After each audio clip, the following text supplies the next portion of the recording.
Assalamualaikum warahmatullahi wabarakatuh. Perkenalkan, nama saya Muhammad Asadullah Asidik.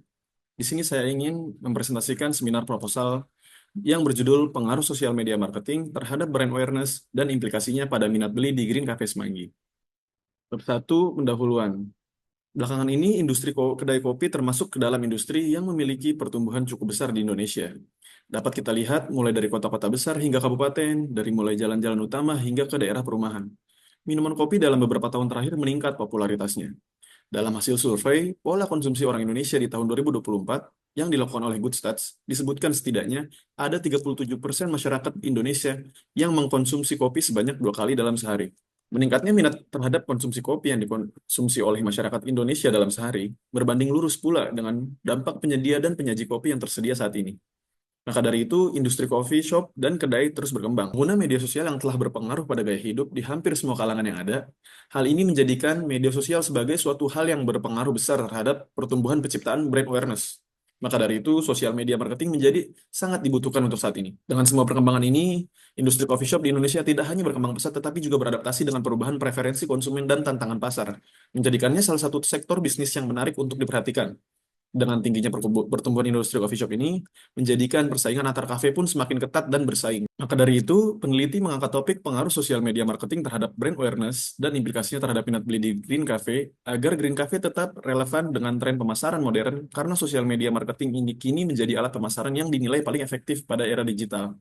Penelitian ini memiliki tujuan dalam mengidentifikasi masalah pengaruh sosial media marketing terhadap brand awareness dan implikasinya pada minat beli di Green Cafe Semanggi. Secara lebih dalam, penelitian ini berisi seberapa berpengaruh pemasaran media sosial yang dilakukan oleh Green Cafe terhadap brand awareness dan implikasinya pada minat beli konsumen. Rumusan masalah, yaitu langkah pertama yang sangat krusial pada proses penulisan skripsi. Untuk menentukan isi dari penelitian, sesuai dengan latar belakang yang telah ditulis sebelumnya. Berikut adalah rumusan masalahnya. Yang pertama, memahami pengaruh sosial media marketing terhadap brand awareness di Green Cafe Semanggi. Yang kedua, memahami pengaruh brand awareness pada minat beli produk di Green Cafe Semanggi. Yang ketiga, memahami pengaruh sosial media marketing terhadap minat beli produk Green Cafe Semanggi. Dan yang keempat, memahami pengaruh sosial media marketing terhadap minat beli melalui brand awareness di Green Cafe Semanggi. Tujuan penelitian yaitu memahami bagaimana pengaruh sosial media marketing terhadap brand awareness di Green Cafe Semanggi. Selanjutnya yaitu bagaimana pengaruh brand awareness pada minat beli produk Green Cafe Semanggi. Yang ketiga, memahami bagaimana pengaruh sosial media marketing terhadap minat beli produk Green Cafe Semanggi. Dan yang keempat, memahami bagaimana pengaruh sosial media marketing terhadap minat beli melalui brand awareness pada produk Green Cafe Semanggi. Manfaat penelitian. Penelitian ini diharapkan memiliki manfaat pada masa kini dan mendatang, yaitu sebagai berikut. Yang pertama, bagi penulis, bisa meningkatkan keilmuan dan mempraktekkan ilmu pada bidang manajemen pemasaran, terlebih yang membahas sosial media marketing, brand awareness, dan minat beli, dan menambah pengalaman dan penelitian. Yang kedua, bagi akademik, menjadi sumber informasi mengenai ilmu manajemen pemasaran dan menambah referensi bagi peneliti yang selanjutnya, terutama dengan topik berkaitan. Yang ketiga, bagi perusahaan, dapat memberikan penemuan sumber masalah dan memberikan solusi agar dapat mempertahankan dan mensukseskan bisnis. Bab 2, landasan teori. Kajian teori.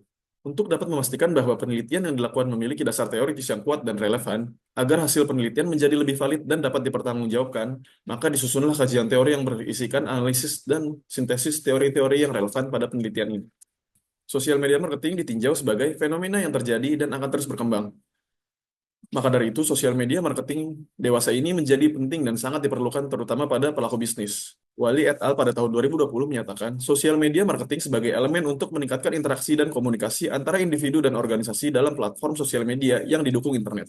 Sosial media marketing mencakup perangkat lunak dan perangkat keras yang memfasilitasi komunikasi dan hubungan antara individu, suatu kelompok, atau organisasi dengan bantuan internet. Indikator sosial media marketing.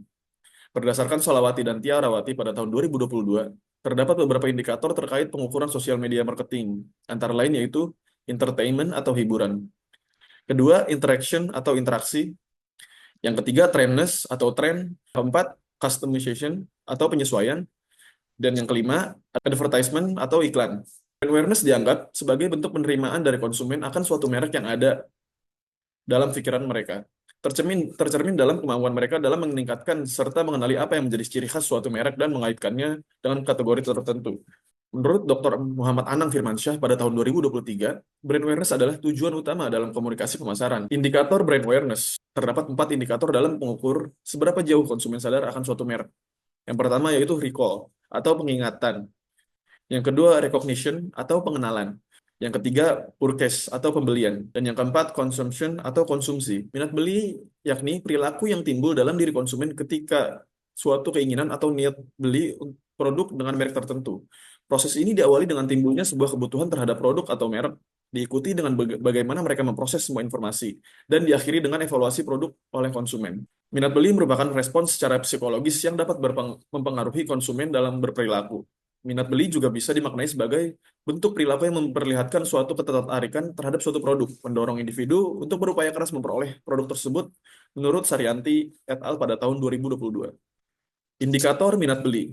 Menurut Fitri dan Basri pada tahun 2021, terdapat 4 indikator yang digunakan dalam mengukur minat beli, yaitu satu, minat transaksional, yang kedua, minat referensial, yang ketiga, minat preferensial, dan yang keempat, minat eksploratif, hubungan antar variabel. Pengaruh sosial media marketing terhadap brand awareness. Sesuai menurut Pahlevi dan Triana Sari pada tahun 2023, mengemukakan jika variabel sosial media marketing signifikan memiliki pengaruh pada brand awareness. Disimpulkan, semakin intens perusahaan mempromosikan produk di media sosial online, maka semakin besar brand awareness masyarakat terhadap produk. Kemudian, pengaruh brand awareness pada minat beli. Menurut Khalifah dan Susilo pada tahun 2023, berpendapat, jika brand awareness memiliki pengaruh signifikan, hal ini sesuai dengan hasil penelitian yang nilai signifikasinya di bawah 0,05, yang artinya brand awareness memengaruhi minat beli produk. Yang ketiga, pengaruh sosial media marketing terhadap minat beli. Hasil dari penelitian menunjukkan bahwa adanya pengaruh signifikan variabel sosial media marketing terhadap minat beli. Dan yang keempat, pengaruh sosial media marketing terhadap minat beli melalui brand awareness. Witoyo dan Marlian pada tahun 2023 menganalisis brand awareness merupakan variabel yang mampu memediasi di antara media sosial dan minat beli. Berikut adalah kerangka konseptual.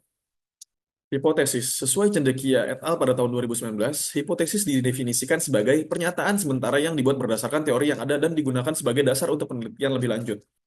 Bab 3. Metode penelitian. Jenis penelitian. Metode penelitian dinilai sebagai langkah ilmiah yang umumnya dilakukan peneliti dengan tujuan untuk memperoleh data menurut Sugiono dan Lestari pada tahun 2021. Agar mencapai tujuan dibutuhkan suatu metode yang disesuaikan dengan apa yang ingin dituju. Proyek penelitian ini berlokasi di Green Cafe, sebuah kafe yang berada di daerah Semanggi, Kota Jakarta Selatan, Provinsi DKI Jakarta. Populasi. Penelitian ini mengambil populasi kepada orang-orang yang tahu sedikit atau banyaknya mengenai Green Cafe, di mana objek yang dicari ialah orang-orang yang pernah melihat konten Green Cafe di media sosial agar kualitas jawaban dapat mempresentasikan dari jawaban masalah yang sedang diteliti. Sampel. Sampel yakni suatu unsur penting dalam populasi yang diperoleh menggunakan teknik sampling. Sampel digunakan untuk mewakili sebuah populasi, sehingga peneliti dapat menarik kesimpulan dan membuat generalisasi tanpa perlu meneliti seluruh populasi. Teknik pengumpulan data adalah non-probability sampling, berupa purposive sampling. Non-probability sampling adalah suatu pengambilan sampel dengan setiap orang pada populasi tidak akan mendapatkan peluang sama untuk dijadikan sampel. Sedangkan purposive sampling ya ini salah satu teknik pengambilan sampel yang dilakukan dengan memilih partisipan untuk dijadikan sampel kemudian disesuaikan kriteria peneliti. Pengujian instrumen. Uji validitas biasa dipakai pada uji statistik terutama bertujuan dalam mendapatkan kesimpulan apakah hasil jawaban kuesioner dari responden dapat diterima atau tidak. Validitas juga memiliki makna mengenai seberapa akuratnya alat ukur mampu menjalankan fungsi ukurnya. Menurut Sugiono et al. Pada tahun 2020. Aktivitas uji reliabilitas pada penelitian guna menilai kuesioner yang merupakan indikator variabel konstruk. Apabila pandangan seseorang akan pernyataan konsisten dan stabil, maka suatu variabel bisa dikatakan reliable atau handal. Analisis data. Analisis deskriptif, sebuah metode dalam membantu memberikan jawaban serta penjelasan dari analisis data dengan sistematis. Proses transformasi data penelitian yang akan dipaparkan umumnya pada tabel, grafik, serta kesimpulan singkat. Teknik analisis yang dipilih yaitu model persamaan Structural Equation Model atau Partial Least Square atau PLS. PLS adalah bentuk analisa SEM yang didasari varian yang bisa dilakukan pengujian simultan, yakni pengujian model yang sekaligus juga menguji model struktural, menurut Jogianto pada tahun 2011. Evaluasi model pengukuran atau outer model. Sebagai tahapan awal dalam menganalisis data PLSM adalah mengevaluasi outer model. Analisis outer model menjelaskan adanya kaitan di antara indikator yang diukur dengan variabel latennya. Teknik analisis outer model merupakan suatu algoritma PLS yang dilakukan uji validitas konvergen, uji validitas diskriminan, uji validitas reliabilitas, dan uji validitas konstruk menurut Rosyadi dan Surya pada tahun 2024. Kemudian evaluasi model struktural atau intermodel. Uji intermodel menggambarkan kaitannya di antara variabel laten yang didasari pada teori substantif.